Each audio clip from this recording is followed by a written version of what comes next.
Hey, welcome back to Crimes and Closets. This is Beth in my closet in North Carolina. And this is Christy in my closet in St. Louis. I feel like I said closets. Also.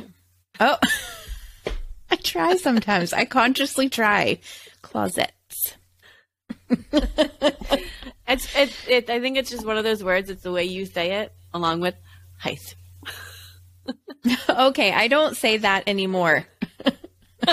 Oh, you don't? I haven't noticed. When you say it alone, it sounds stupider, though. Width and height. That's how I used to say it. But you're like, yeah. Well, I mean, and that makes sense because thinking of width, you want to just say that. But you're not the only one. Like, I hear it on podcasts all the time. And every time I hear it, I'm like, what's wrong with people? There's a T at the end of that word. Anyway. Oh, happy Monday.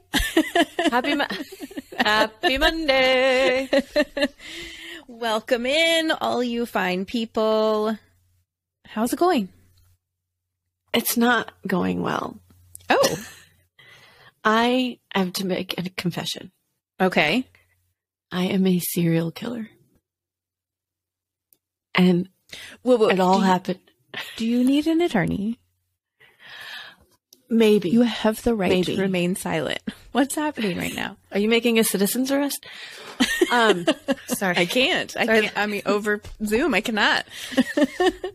I need a new chair too, by the way, because it just creaked. I'm sorry. It's a creaky chair. I'm creaky too. What's going on? It all happened this morning within seconds, and it upset me. Like, I basically gasped and almost cried because I'm driving home from dropping my son off at school, and I have to run back in because he's going on a field trip today, and I forgot his lunch. And luckily, another mom in the neighborhood is going on the field trip, so I just had to run it over to her house. But I'm turned down my street, and there's these two squirrels chasing each other off the side of the the sidewalk, and they dart in front of me. But you know how like squirrels are usually pretty quick, and they like dart back. But I feel like maybe they were distracted because they were playing. And I looked I felt kind of something, but not really. I was like, I don't think I did anything. And then I looked in my rearview mirror and there was one laying and one was like flopping around. And I was like, oh my God, I killed them both. And then I got the lunch. And as I was driving back, both of them feet apart in the middle of the road. I killed two living creatures in a matter of seconds. That is sad. It is sad. I like squirrels. You do? Like, I do. I mean, I don't dislike them, but I think they're cute, and I always like to see them. I'm so sad because I should have just rammed into a tree or something instead. No, always hit the animal, they say. That's like a rule, a road rule or whatever. Tip. Always hit the animal. Well, your insurance won't cover damage if you hit something else as opposed to like a deer. If it's a deer, well, it's safer to hit the animal than to swerve and like hit a tree or roll over or something, hit another car. Right. You're supposed to always hit the animal. That's sad. Rest in peace. Wasn't that what was in my backyard? Was a squirrel? Remember? And my kid thought we said whore. No, it was a mole. It was a mole. Yeah. I was thinking it was a squirrel for a second, but it was a mole. No.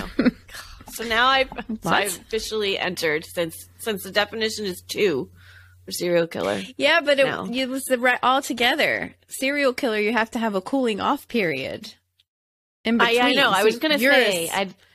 You're like a spree killer. You're just a murderer. You're just a murderer. I'm sorry. Of squirrels. You have the right to remain silent. Look, I tried to help you. Okay. Now Alvin and Simon's dad are going to come after you.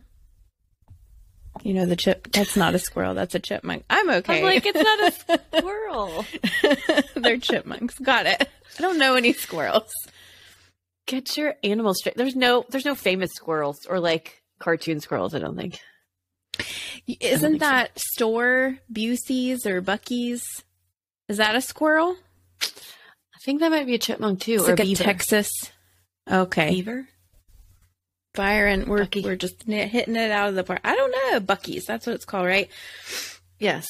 We were on a road trip. Yeah, I was going to say. We were on a road trip and we had to... What did we pull over for? Gas? Yes, we wanted gas and we were like, oh, look, there's Buc-ee's. We might as well check it out. It took us 40 minutes to get out of the parking lot. And we didn't even go in. I was going to say, did we even get gas? Did we even get that? I don't even remember doing that. I think we did get gas.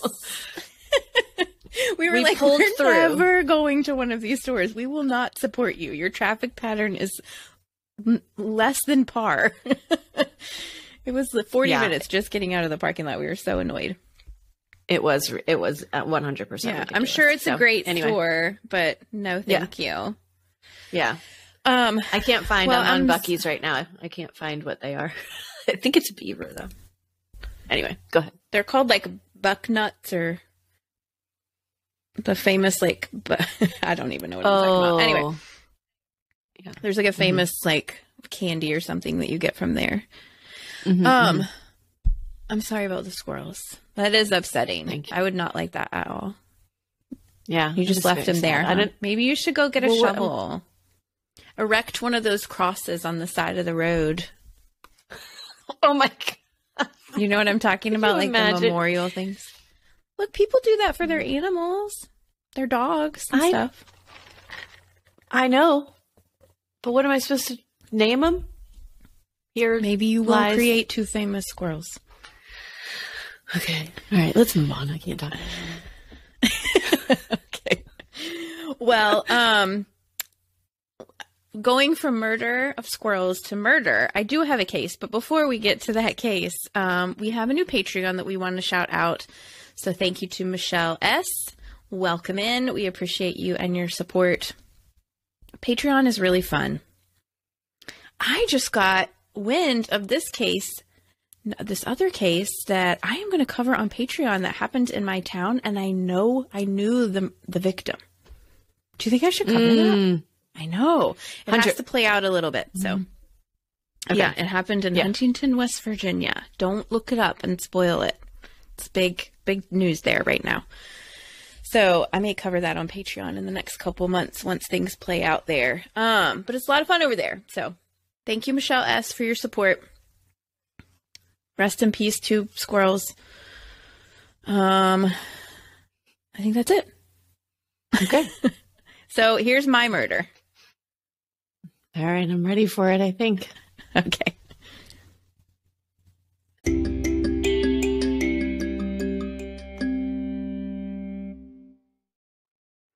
This is a listener suggestion from our friend Irish East.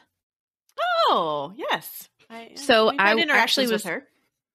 Yes, she is a longtime listener, and we appreciate her and her support. She won one of our wine glasses, the OG ones. Yes, I remember. Yeah. All right. This is a scary case. Oh. Scary. You're going to know why. Well, I guess this week, this is in October if it's scary. Ooh. It's not spooky scary. It's like murdery scary. Okay. This week we are going to Overland Park, Kansas. You know where that is? Yeah. Well, I don't know where it is, but I definitely have heard of it. It is 15 minutes south of Kansas City. That's why I've heard of it, because it's very, very like close to the border, essentially. Correct. It is considered in the Kansas City, Kansas metro area. And this is the case of Kelsey Smith. Oh, yeah. No bells. Got it. No bells. Kelsey Ann Smith was born on May 3rd, 1989 to parents Greg and Missy Smith. Her dad was a police officer in Overland Park. Kelsey was the third of 5 children. Big family. She had long brown hair and brown eyes. Very pretty girl. Kelsey was a typical middle child. She was very loud. She was very outgoing. And from a young age, she was given the name No-No because she was always into something mischievous. And so they constantly had to say, no. And so this reminds me of my middle guy, who is exactly like that. But what's funny is, like, he is a middle guy, but when he got the nicknames he got, which was El Destructo, because he destroyed everything in his path, he really wasn't like a middle kid yet. You know, like, he got that nickname early on. You know what I'm saying? Oh, he was a second born. He was a but second. Not a middle. True. Yeah. Anyway. That's a good point. Anyway, so she would have just been a third kid, not necessarily a middle kid. But anyway, so no. I think that's cute. She was very involved in choir and theater. She was a very talented young lady. And her favorite activity was being a member of her school's marching band, where she played the clarinet. Oh, how cool. Yes. She is described as the life of the party. And she had a boyfriend that she loved very much named John. At the time of her death, which was in 2007, Kelsey was 18 years old and had just graduated from high school in May. She worked at the local movie theater, and she would always make sure to bring home big bags of popcorn for everyone after her shifts were over. Oh, that's fun. It's so fun. There is nothing like movie theater popcorn. Well, I agree. I do not eat popcorn unless it's from the movie theater. So, right. Just the butter or something. She was planning to attend Kansas State University in the fall with her best friend and one of her sisters. And she was excited to be a part of their marching band. They had a very big marching band, and she chose the school in part because she just wanted to be in their band. Kelsey and her boyfriend, John, were about to celebrate their 6-month anniversary, and he had recently given her a promise ring. Oh, another promise ring. I was going to say, they keep coming up, these promise rings. Yeah. Gosh. Wow. And they are still a thing. We've had people write in and say they have promise rings from their boyfriends. Yeah. I remember hearing that in the last case that we did. So that's cool. Yeah, it's cute. On Saturday, June 2nd, 2007, Kelsey and John had plans to go out for dinner for their anniversary. John had planned to pick Kelsey up at her house around 7:30. That day, Kelsey worked a shift at the movie theater, and then her family went to a local fair that was in town called Shawnee Days, which is like an old-timey type fair, but it had rides and games and things like that, and fair food, stuff and you like called that. It Shawnee Day? Old Shawnee Days. Which is really funny. Did you watch Parks and Rec? No, I've never watched that show. Oh, well, you need to. And I want to say that they came up with a festival called Old Pawnee Days because they were from Pawnee. Oh. Well, this is not the same. No, but I feel like it's modeled after, possibly. Maybe it is. Maybe they Midwestern Parks and Recs? Like Kansas I think so. City area? Oh, not that area, but I believe that it's a Midwestern-ish area. Okay. All right. Well, so they were there as a family, had a great day together. They went home and everyone was tired. So they kind of laid down. They were chilling out. And then around 6:30, Kelsey got up and she told her dad that she needed to run out and pick up an anniversary gift for John that she wanted to give to him that evening.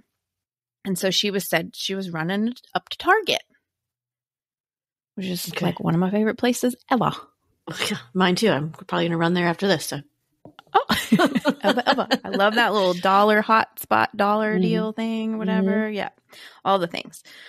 So she said, I'm only going to be gone a few minutes because her boyfriend was coming to pick her up soon. So she was just running real quick. She knew right what she was getting, coming right back home. She goes to Target. She called her mom from Target and asked for help finding where a gift box would be located in the store. She talked to her mom for a few minutes. Her mom helped her. It's in the gift wrap section on the end, blah, blah, blah. And then they hung up. John got to Kelsey's house around 7:30. He was very close with her family. So he just came in, was talking to her dad, talking to her siblings, waiting for her to come around. But she never came. So after a little while, her family and her boyfriend got worried and they called her and texted her and called her again and texted her again, and they got no answer, no response. It was very abnormal for her to be late and then to not communicate. Mm-hmm. So her dad was a police officer, and he started calling some of his colleagues in the police department to see if anyone had reported a car accident or a broken down car or some type of an emergency or a road delay or something, trying to figure out some explanation why Kelsey was MIA. In the meantime, while he's making these phone calls, Kelsey's boyfriend, John, and one of her sisters jumped in the car and went to look for her.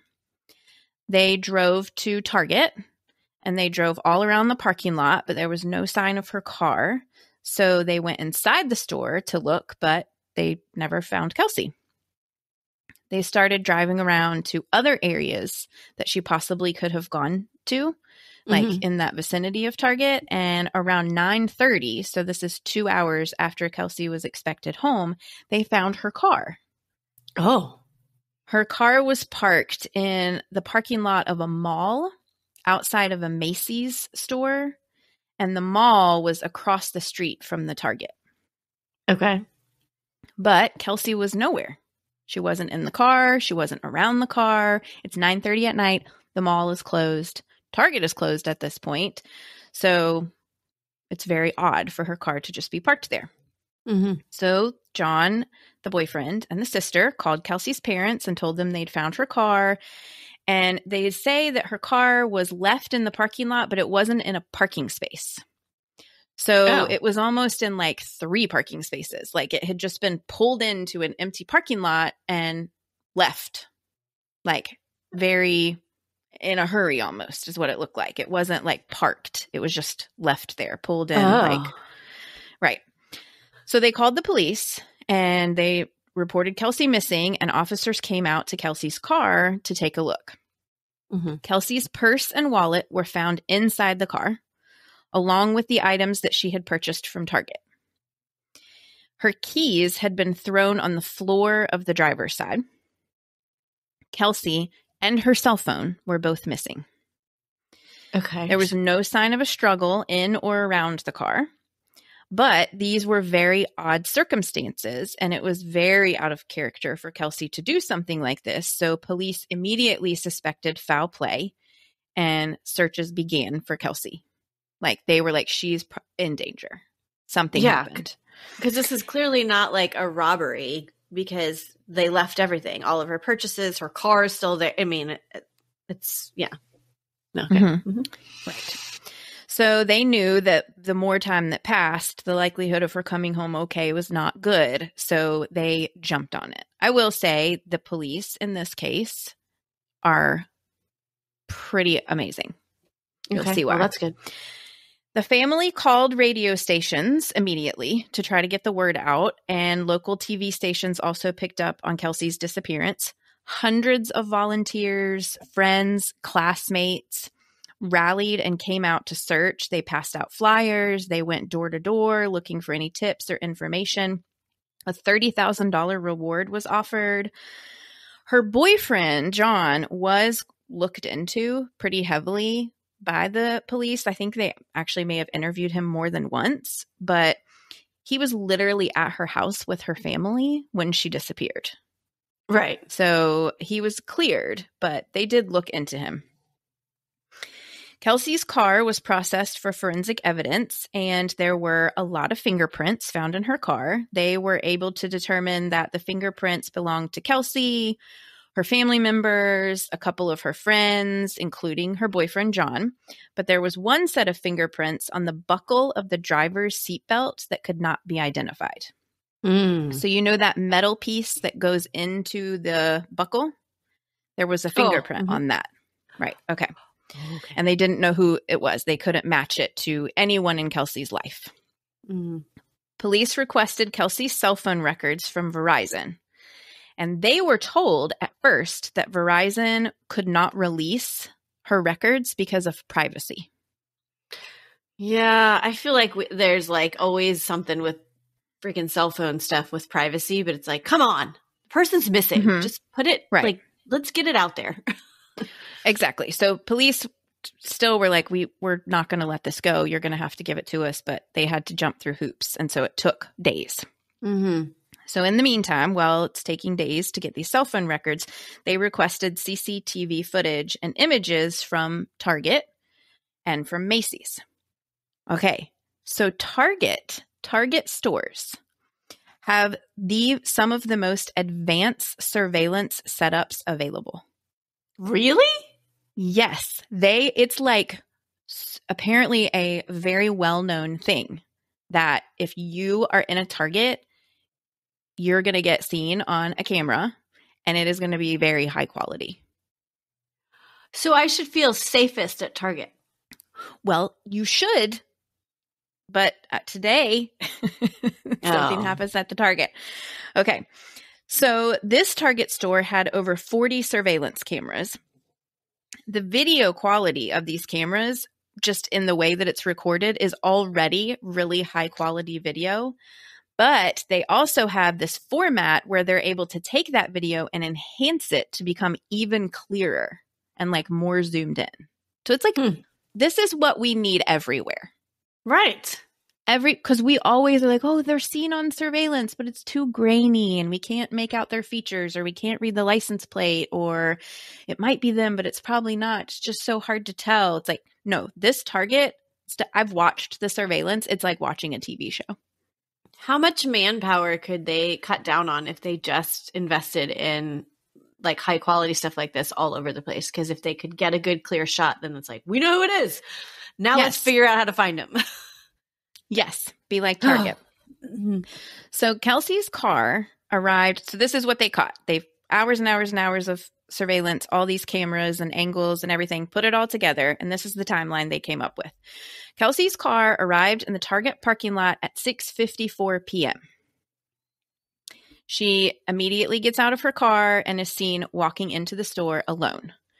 She was clear as day. Definitely her. She was wearing a pink tank top and black shorts. She spent a few minutes walking up and down the aisles, picking up her items. At 6:58, she is seen on the phone, which is when she called her mom. She's continuing to walk around the store, talking on the phone, carrying things. She never speaks to anyone. No one approaches her. Nothing.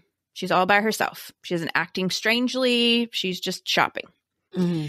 At 7:05, she approached the checkout and bought her items with a check, which you can clearly see her writing the check. Oh my gosh. Who writes checks? I know. This is 2007 too. I feel like that wasn't that long ago. I definitely quit using checks before 2007, but she did. And then she leaves the store at 7:07 p.m. So the whole entire thing takes 25 minutes or so. Mm-hmm. So she's seen walking out the door with her bags and her items in her hand. She walks to her car. So now we're switching to parking lot surveillance. She walks to her car. She puts her bags and her purse in the passenger seat. She walks around to the driver's door, and she's a little bit obscured because she's like behind her car. Mm-hmm. When she, so like the passenger door was what was facing the camera. So when she walked around and was at the driver's side, she kind of disappeared. You can see someone's there, but whatever. She gets in her car. 7:09, her car leaves the parking lot. So 25 minutes, start to finish. She's seen clear as day the whole time. No one's talking to her. No one's approaching her.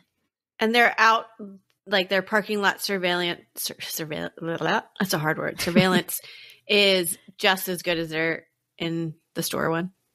Yes. Like it's very clear. Yep. Okay. Mm-hmm. But she was farther away. So like in a store, the surveillance cameras are in the ceiling. Okay. Right. In the parking lot, there is more of a distance. Yes. The only odd thing the entire time is that whenever she pulls out of the parking lot, so you can actually see her car go to the edge of the parking lot and pull onto the main street, she turns to the left out of the store or out of the parking lot, and her home would have been to the right. Oh, okay. So it was like she went somewhere else. Maybe she's going to Starbucks or something. Right. There's always a Starbucks near Target. I'm assuming. In Target. Well, they're in it. Target is the best. We have one in our Target and in the same parking lot as Target. Oh, that's just silly. Starbucks. Yeah. Okay. Anyway, go ahead. So at 9:17 p.m., her car is then seen pulling into the parking lot of the mall outside of Macy's and then parked haphazardly. Now, the Macy's surveillance cameras are not as good as the Target ones. So it is very grainy and it's nighttime at this point. Mm-hmm. So it's really hard to see. But someone in a light shirt and dark bottoms gets out of the driver's door and runs away from the car towards the main road. Oh. Towards Target, actually, essentially. So whoever got out of Kelsey's car, even though the video was grainy and it was dark and it was harder to see, it was not Kelsey. Mm-hmm. It did not look like Kelsey. This person did not have long hair.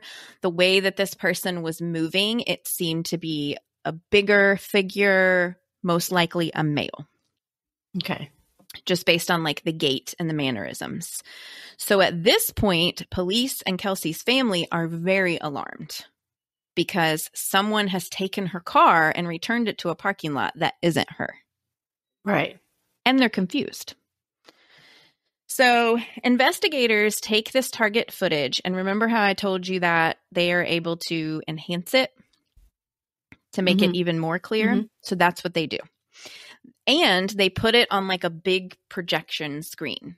So it's like the size of the wall, like a movie theater type thing.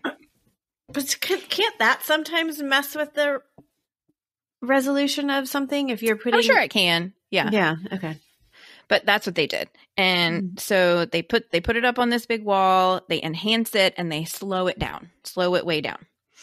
So there's nothing different about any of the stuff in the store. However, when they look at the parking lot footage of her getting into her car for a split second, and I'm not joking when I say split second, as she walks around to the driver's side, someone comes running in from the left. Like a flash of a person. Oh, whoa. That you literally cannot see. I watched the surveillance probably 4 times. Did not see this happen at all. I saw her walk around, get in her car, and her car drive off. Absolutely did not see this. Then they enhance it and they put it in slow motion and show you again, clear as daggone day. Wow. It's unbelievable. I mean, this person was running fast. And the person is wearing a light colored shirt with dark bottoms, which meets the description of the person who got out of her car in the Macy's parking lot. But does not interact with her in that footage. No, other than running towards her. No. Right. Okay. So now they're thinking, okay, we need to review all of the footage all over again. And we need to look for this person. We need to look for a person who matches this description of a male with a light colored shirt and dark bottoms. So they go back to the Target surveillance footage. And during Kelsey's shopping trip, also in the store, there is a white man in his early to mid-20s with short dark hair wearing a white t-shirt and dark grayish shorts. Okay. This man walked in the store seconds after Kelsey and can be seen in every single aisle or section that Kelsey goes to, and is always just steps behind her. The whole time, he never stops looking at her. Ever. And this isn't picked up on when they're initially looking at her walking through? No, because they're just looking at her. And no one approached her. No one talked to her. Nothing. So, and there's other shoppers in the store. Like, it's not just the 2 of them. Mm-hmm. There's, like she'll be in an aisle and there'll be 4 other people in the aisle. He's just one of them. Right. But then she goes to another aisle and they're like, wait, there that guy is again. There's one point where he is following her and she stops abruptly in like the jewelry section. So he has to walk by her. And the entire time he is walking by her, he never stops looking. Like he's just like following her the entire. It is so creepy to watch. He's like hunting her. That's what it looks like. No joke. Can they see this person's face very clearly? Yes, clear as day. Okay. So when Kelsey Right. goes to check out to pay for her items. The man then leaves the store. So she goes to the checkout to pay for her items, and he leaves and walks out of view of the surveillance cameras in the parking lot. So wherever he walked, it was like on the edge of the parking lot. Then this same man is seen running up to Kelsey's car as she's getting in it. So like so haunting, this whole entire thing. Yes. Okay. So like you said, because Target's surveillance is so advanced, they are able to get a very clear photo of this man as he's walking out of the store. So the cameras that are over top of the door, it's looking right directly down on his face, and they just take a snap of that and they release it to the public. They also start looking at surveillance footage of like right before Kelsey arrived to see if they can figure out like did he walk into the parking lot or how did he get there? And they can see this same man driving an older model Chevy truck, and he pulled into the parking lot just a few minutes like 5 minutes before Kelsey arrived. And then that same truck was still in the parking lot after hours. And at like 5 or so minutes after Kelsey's car is left at Macy's, that truck pulls out of the Target parking lot. Okay. So that truck and that guy get there a few minutes before Kelsey, and then his truck doesn't move. And then her car is left at Macy's a couple hours later, and minutes after that, that truck leaves. So they believe that that truck belongs to this man. Right. And that this man knew where Kelsey was. So they take this photo. If I didn't need another reason to love Target, I now have one, but I don't need one. And the investigators. Yeah, too, for sure. Who, I mean, they're doing like, this is a really awesome job here. So police, like I said, they take this photo of this unknown man and the photo of his truck, and they release it to the public asking for any leads or information of someone meeting this man's description and the description of this vehicle. Right. Over 2,000 tips came in. So that's a lot to weed through, as you can imagine. But they do it. One of the most interesting tips that comes in is a waitress at a restaurant that was nearby the Target store called in and said that man came into the restaurant and sat in my section and ate and was being very inappropriate and very rude, and he really upset this waitress, and the manager of the restaurant ended up asking him to leave. Oh, wow. Okay. Which he did, but he left without paying his bill. Oh. This was shortly before Kelsey went missing. So they are able to determine based on the restaurant's CCTV that it is the same man, but they still don't know who he is. So police look up everyone who had a truck registered that met that description and that was a person that met this particular description of this man. And they get a match for a man named Edwin Roy Hall. So this guy, this Edwin guy, he's similar age, and based on his DMV photo, he meets the description of the man that they saw on the surveillance, and he had this exact same truck. But there were several addresses on file for him, and so they would go to those addresses, and he was not there. He didn't live there anymore. He had moved. It was an old address, so the police were having a hard time finding him. But this was like, they were like, we think that he is a person of interest. So then they get a tip from a woman who said that she believes that the person of interest was her neighbor, Jack. So they were like, well, who's Jack? So the caller gave the police a good address for Jack, because remember, he was her neighbor. So she was like, well, here's where I live, and he lives up the road or whatever. And so police are like, well, all right, we'll follow up on this lead. So they go out to see who this Jack person is. And it turns out that Jack is Edwin Roy Hall, who went by the nickname Jack. What part of his name says Jack? I would imagine it would be the ass part, the jackass part. That would just be my guess. I just came up with that just now. Did you like that? Well done. Yes, I'm here all day. All right. So on June 6th, 4 days after Kelsey went missing, police went out to question this Jack person. When they arrived, they found the truck matching the description as the one seen on the Target CCTV footage.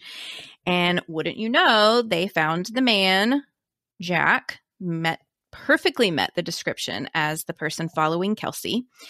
And Jack was in the process of loading up that truck for a vacation with his wife and 4-year-old son.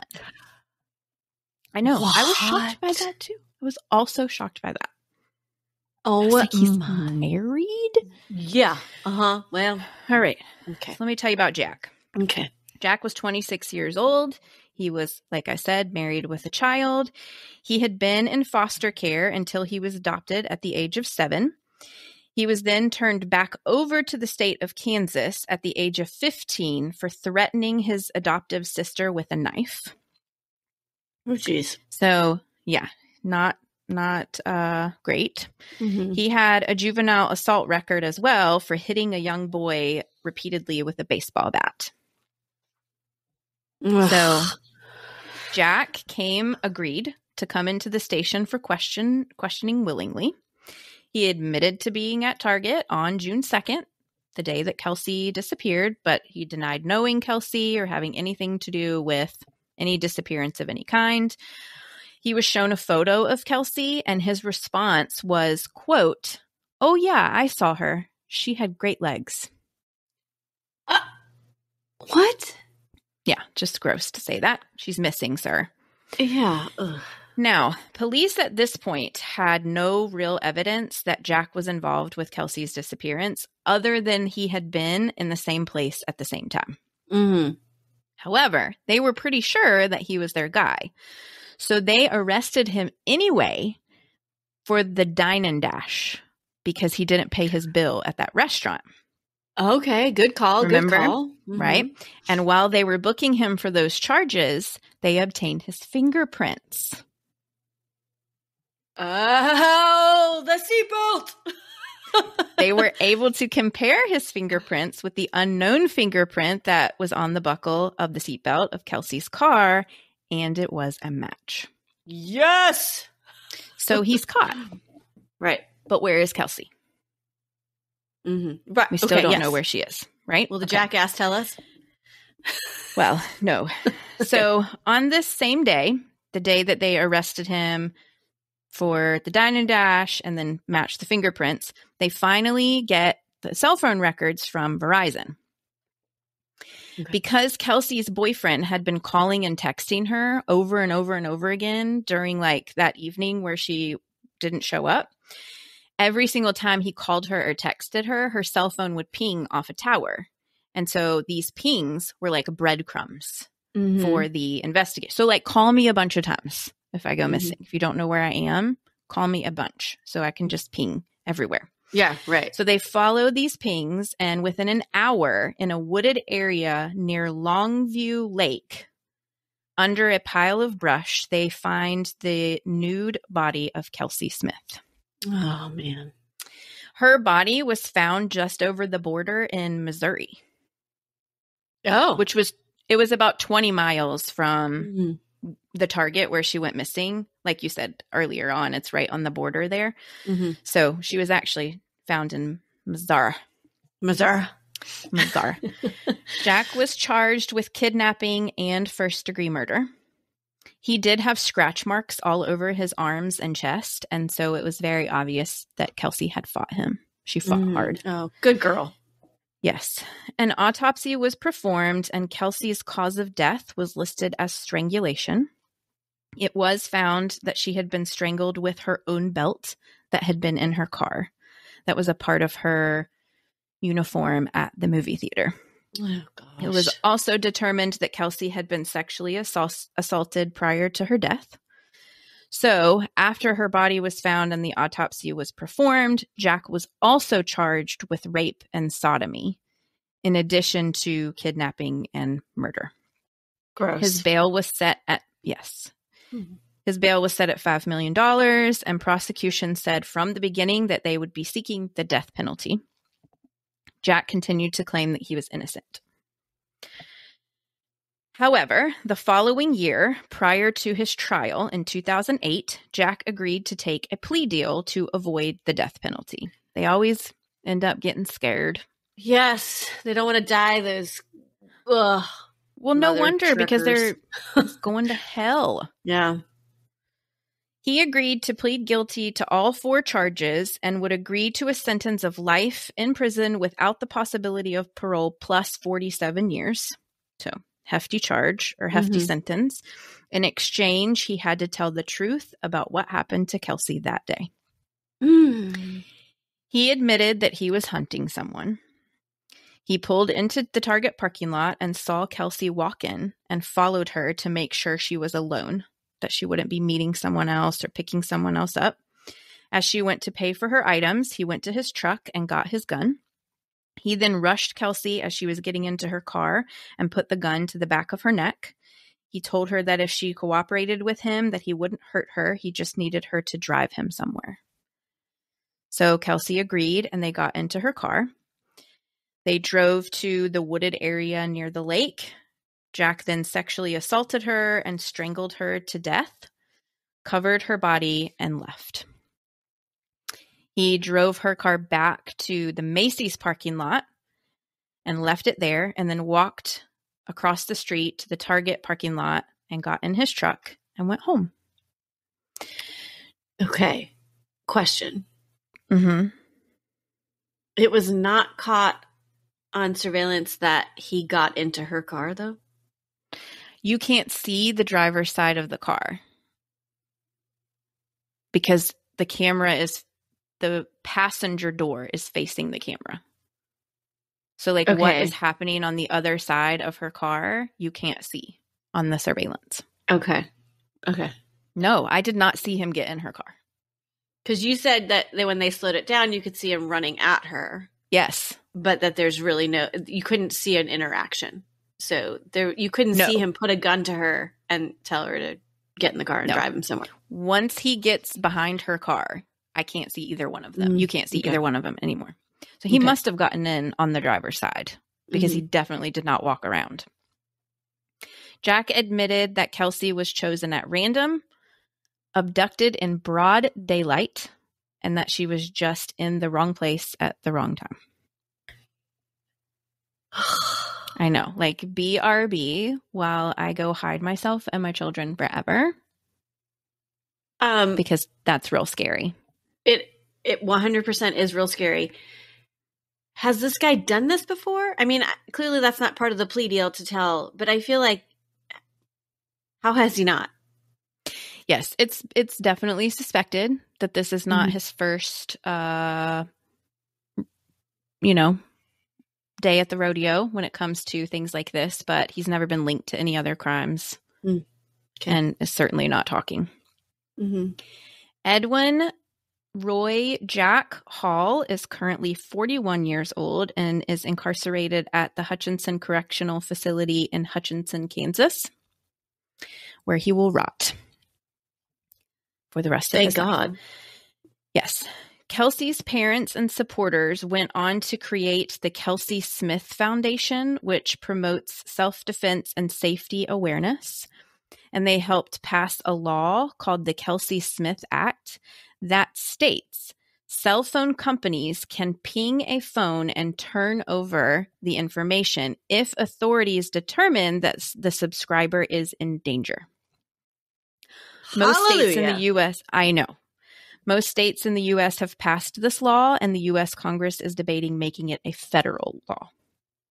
Well, it should be, because I'm sorry. The days that it took them to get that information is a matter of, I'm pretty sure that it may not have helped her in this instance because it feels like he took her, did whatever immediately, and then it was at night. Yes. But there are circumstances where days are a matter of life and death, and you need that information now. Right. You're absolutely right. And yeah, I think it's awesome that that is her legacy. that is going to help so many more people. I saw an interview with her dad, saw a lot of interviews. There's a lot of documentaries on this case, actually. It's very fascinating to people because everything was caught on surveillance. I mean, it's like they had every single piece of the puzzle that they needed to have, and it's like you can't stop it. You can't stop it. You see it play out just like a movie, and there's nothing that you can do because like it's just so haunting. But her dad in this interview said that it's very important to them that her name is out there and that she has a legacy and that she's not just a story, that there's more to her death than this podcast. Yeah. You know what I mean? Amen. Yes. Yes. Kelsey, what? I'm sorry. Kelsey Smith. How did I forget that? And that is the super scary and tragic and awful case. It is. Gosh. Oh my So goodness scary. gracious. Oh, I mean, maybe now I won't go to Target, but I will go to Target. I mean, if you're going to get kidnapped, be at Target. Right. If I have a choice between stores, I should go to Target because if I feel like someone's following me, then at least Target's got their eyes on them. You know what? Just stay in your closet. Okay. Stay right here. Stay in the closet. Stay out of Target. Stay in the closet. Okay. Yeah. Well, thank you so much for telling that story. And thank you. Irish East, is that her? Yes. Okay. Because I think she's changed it. Oh, well, that's what it is right now. So yes, thank you very much. But I want to make sure that I said the right one. But yes, thank you for suggesting that. That is 100% haunting and just amazing that all of that was caught on phenomenal security cameras. And that Jack, number one, disgusting human being. Number two, he had a family and a baby. Or 4-year-old, right? Yeah, he was 4. And I 100% believe that he has done something else to someone else because I don't know. I was hunting. Like, I feel like you'd be really much more nervous if this was your first time doing it. Yeah. So, anyway, my opinion, but thank you for telling the story. I totally appreciate that. It was haunting, but it was very interesting. I'll link the shows too if you want to go and watch the CCTV. It's in the That's notes. what I was going to say. I want to watch some of this, so please link that or send it to me. Will do. So, anyways, so if you like it, please let us know. Communicate with us on social media. Like it, all the things. And just always remember, the world is scary. People suck. Hide in your closet.